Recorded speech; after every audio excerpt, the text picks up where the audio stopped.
നാം വെറുതെ പറഞ്ഞതോ ദേഷ്യത്തിൽ പറഞ്ഞോ ചില വാക്കുകൾ നമ്മുടെ ജീവിതത്തിൽ പ്രയാസകരമായി തീർന്നിട്ടുണ്ടോ? നമ്മൾ പറഞ്ഞതുപോലെ നമ്മുടെ ജീവിതത്തിൽ നടക്കുന്നത് കണ്ടിട്ടുണ്ടോ? എങ്കിൽ അത് ശരിയാണ്. കാരണം നമ്മുടെ വാക്കുകൾക്ക്, നമ്മുടെ നാവിന് ഒരു അധികാരമുണ്ട്.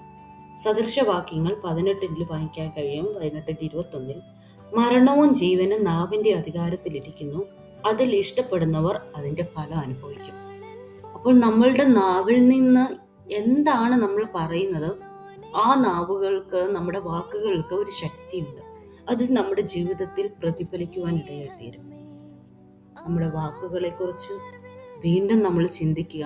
നമ്മുടെ ജീവിതത്തിൽ സന്തോഷം അനുഭവിക്കാൻ നമ്മൾ ആഗ്രഹിക്കുന്നുവെങ്കിൽ സന്തോഷത്തിൻ്റെ വാക്കുകളെ പറയുക. നമ്മളെ നോക്കി, നമ്മുടെ ജീവിതത്തെ നോക്കി നമ്മൾ നെഗറ്റീവാണ് പറയുന്നതെങ്കിൽ അത് മാറ്റുക. അതിന് പകരം പോസിറ്റീവ് പറയുവാൻ, നന്മകൾ പറയുവാൻ, അനുഗ്രഹം പറയുവാൻ ദൈവം എല്ലാവരെയും സഹായിക്കട്ടെ.